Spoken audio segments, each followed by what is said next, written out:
종교 이야기는 예나 지금이나 조심스러운 주제입니다. 잘못 꺼냈다가는 순식간에 논쟁으로 번지기 쉽기 때문입니다. 그래서인지 우리는 보통 정치와 종교 이야기는 공개적으로 삼가는 것이 미덕이라고 배워왔습니다. 그런데 최근 뉴스에서 이란 대 미국, 이스라엘 충돌을 지켜보다가 문득 이런 생각이 들었습니다. 11세기에 시작된 십자군 전쟁은 어쩌면 아직 끝나지 않은 게 아닐까. 그 생각이 머리를 떠나지 않았습니다. 그리고 젊은 시절 스스로에게 던졌던 질문 하나가 다시 떠올랐습니다. 종교란 과연 무엇일까? 사실 이 이야기를 꺼내기까지 많이 망설였습니다. 하지만 언젠가는 여러분과도 허심탄회하게 이야기해보고 싶었습니다. 안녕하세요. 복수복수 채널의 박원복입니다. 서울 청량리에서 묵호로 가는 기차가 KTX로 바뀐 지 얼마 되지 않았을 무렵 고향을 다녀올 일이 있어서 청량리역을 찾은 적이 있습니다. 평소에는 열차 시간에 맞춰 집을 나서지만 그날은 좀 일찍 짐을 챙겨 나온 덕에 역에 도착했을 때 30여 분의 시간이 남아 있었습니다. 그래서 역 밖의 벤치에 앉아 쉬고 있는데 한 여성이 다가왔습니다. 30대로 보이는 그는 저의 왼쪽 손목에 걸린 염주를 보더니 혹시 기독교인이냐고 물었습니다. 묵주로 착각한 모양이었습니다. 저는 그게 염주이고 가끔 절에 간다고 말했습니다. 그렇게 말한 것은 그녀가 종교 전파를 위해 접근한 사람일 것 같아 굳이 이야기를 이어가고 싶지 않았기 때문입니다. 물론 저는 가끔 절을 찾지만 그때나 지금이나 반야심경조차 외우지 못합니다.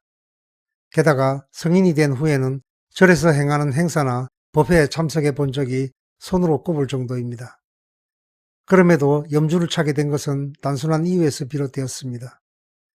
우선 휴대폰을 들고 다니면서부터는 손목시계를 차지 않게 되었고 그 허전함을 대신할 무언가가 필요했기 때문입니다. 또 다른 이유는 이제 90이 넘으신 어머님 때문입니다. 어렸을 적에 어머님은 절에 가실 땐 종종 저를 데려가곤 했습니다. 그래서 일찍부터 절에서 밥도 먹고 잠도 자고 목탁 소리도 듣고 또 뜻모를 불경을 따라 읊조리다 보니 불교의 친근감을 가지게 되었던 것입니다. 하지만 중고등학교, 대학교, 유학 시절을 거치면서 절과는 멀어지게 되었습니다. 결혼하고 직장을 다니면서부터는 더욱 그랬습니다. 하지만 어머님은 꾸준히 절을 다니셨고 80이 가까우던 무렵부터, 그러니까 지금으로부터 12여 년 전부터는 충북 단양에 있는 한 절을 다니기 시작하셨습니다. 그러던 어느 여름 어머님이 하한가에 들어가신다는 말을 듣게 되었습니다. 그때 문득 궁금한 생각이 들었습니다. 80이 넘으신 분이 산속의 절에 가서 무슨 소원을 비는 것일까? 곰곰이 생각해보니 어머님의 기도 대부분은 자신이 아니보다는 남편과 7명의 자식에 대한 것일 거였습니다. 당시에 50대 중반이던 저까지 여전히 어머니의 기도 속에 있다는 생각이 마음을 무겁게 했습니다. 그 순간 적어도 나에 대한 기도만큼은 내가 해야겠다는 생각이 들었습니다. 그래서 어머님이 하한가에 계신 동안 4박 5일 일정으로 그 절을 찾았습니다. 환한 미소로 반갑게 저를 맞이하는 어머님을 보는 순간 왠지 모르게 코끝이 찡해졌습니다. 돌아오는 길에 절 입구 상점에서 염주를 사 손목에 걸었고 그때부터 지금까지 염주는 제 곁을 떠난 적이 없습니다. 저 성경 말씀 한번 들어보시겠어요? 그 여성의 권유에 전 아무 대답도 하지 않았습니다. 열차 시간이 얼마 남지 않았을 뿐만 아니라 그 방면에 훈련이 많이 되었을 사람이기에 그의 말에 엮일까봐 지레 겁이 났던 것입니다. 저희 그런 마음을 알아챘는지 그녀는 자신이 2아이의 주부이며 어느 날 하느님을 마음으로 영접한 뒤 고달픈 삶이 끝나고 행복한 날들이 이어졌다고 했습니다. 그녀가 얘기하는 동안 저는 여러 차례 고개를 끄덕이며 살면서 신앙을 갖는 것은 참 좋은 일이라고 말했습니다. 진지한 그녀의 모습을 보면서 솔직하게 느꼈던 저의 감정을 그대로 표현한 것입니다. 하지만 기차 시간이 다가오고 있는데도 그녀의 전도는 멈추질 않았습니다. 제가 기차를 타야 할 시간이 되었다고 하니 그녀의 말투가 빨라지고 점차 위압적으로 변하기 시작했습니다. 그녀가 한 말의 옳고 그름을 떠나 상대방에게 유쾌하지 않은 심적 부담을 주는 것이 불편했습니다. 기차 시간도 그랬는데 결국 그 상황에서 벗어나려면 미천하지만 평소에 제가 갖고 있던 생각을 얘기하고 마무리하는 게 좋겠다 생각했습니다. 예수와 석가모니 그리고 무함마드가 어느 날 한자리에 모였다고 칩시다. 과연 그분들이 서로 자기가 옳다고 다투실 거라고 보세요. 저희 목소리가 커지고 단호하게 들렸던지 그녀는 흠칫 놀란 듯 잠시 저를 쳐다보더니 여행 잘 다녀오시라는 말을 남긴 채 황급히 자리를 떴습니다. 제가 이 글을 통해 어떤 특정 종교를 비난하고자 하는 것은 절대 아닙니다. 다만 저는 기본적으로 인간이 피부색만큼이나 다양한 생각을 갖고 있듯이 그들 각자가 믿어 우르르는 일명 신앙 또한 다양할 수 있음을 이해하고 받아들이는 것이 필요하지 않을까 이야기하고 싶을 뿐입니다. 세계 여러 나라 헌법에 종교와 사상의 자유가 명시되어 있는 것도 이와 무관치 않을 것입니다. 달라이라마 행복론 325쪽에서 328쪽에 달라이라마는 다음과 같이 말합니다.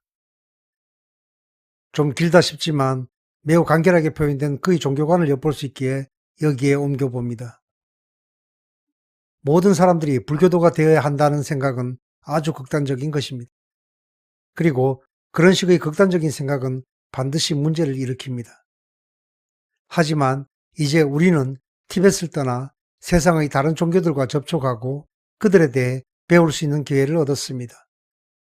이것은 우리를 진실에 좀 더 가까이 다가가게 해주었습니다. 인간들이 매우 다양한 정신적 성향을 갖고 있다는 것을 깨달은 것입니다. 전 세계가 불교를 믿도록 우리가 아무리 노력하더라도 그런 일은 일어날 수 없을 것입니다. 다른 종교들과 좀 더 가까이 접하면서 우리는 그 속에서 긍정적인 면을 발견합니다. 이제는 다른 종교와 만나더라도 우리는 먼저 긍정적이고 편안한 느낌을 가질 것입니다. 어떤 사람이 자신이 믿지 않는 다른 종교를 더 훌륭하고 나은 종교로 생각하더라도 그래, 그것도 좋은 일이야 하고 느낄 것입니다. 이것은 음식점에 가는 것과 같습니다. 우리는 식탁에 둘러앉아 자신의 입맛에 따라 서로 다른 음식을 주문할 수 있습니다. 우리는 서로 다른 음식을 시켜 먹겠지만 그것을 시비하는 사람은 아무도 없습니다. 따라서 의식적으로 시야를 넓히려는 노력을 통해 우리는 극단적인 생각에서 벗어날 수 있고 그런 생각들에서 생겨나는 부정적인 결과들도 피할 수가 있습니다. 관련된 달라이라마의 얘기가 더 있지만 지면상 이만 줄입니다. 그리고 앞서 언급한 내용의 연장선상에서 우리가 함께 생각해 봐야 할 것이 있습니다. 그것은 여러 종교들이 각각 자신만의 절대자에 대해 말하지만 그 절대자는 결국 한 분뿐이라는 사실입니다. 우주를 창조하고 지배하는 존재가 두 분이라면 그 존재는 이미 절대자가 아닐 것입니다. 제 말의 요지는 절대자는 분명 한 분인데 단지 그를 부르는 이름이 종교마다 다를 뿐이라는 것입니다. 본질은 하나인데 이름만 다른 셈입니다. 예를 들어 우리나라 말의 나무가 영어로는 추리이고 일본어로는 키, 독일어로는 바움, 스페인어로는 아르볼, 포르투갈어로는 아르보리입니다. 여타 다른 언어들로 보면 더 다양한 이름이 있을 것입니다. 그런데 서로 다른 그 언어들이 지칭하는 것은 모두 나무라는 한 가지일 뿐입니다.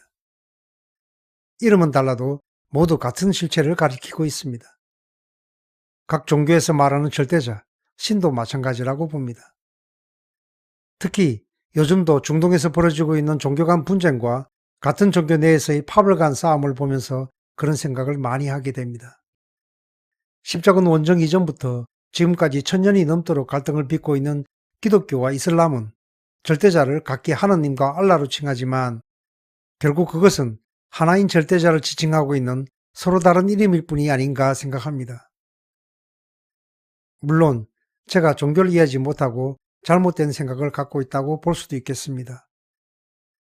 그리고 마지막으로 저의 입장에서 보면 모든 성직자들은 그 지위 고하를 막론하고 자신이 속한 종교의 경전을 연구하고 해석하는 사람일 뿐이라고 봅니다. 경전에 대한 그들의 이해는 일반인의 상상을 초월할 정도로 깊고 심오할 수 있지만 그렇다고 완벽할 수는 없을 것입니다. 왜냐하면 그들도 여타 인간들처럼 불완전한 존재라는 인간 조건을 안고 있기 때문입니다.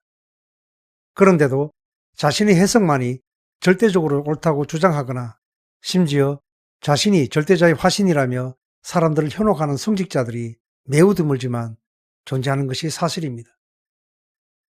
경전에 대한 자신의 해석이 틀릴 수 있다는 자각과 겸손이 아쉬운 요즘입니다. 오늘은 여기서 마치겠습니다. 끝까지 함께 해주셔서 감사합니다.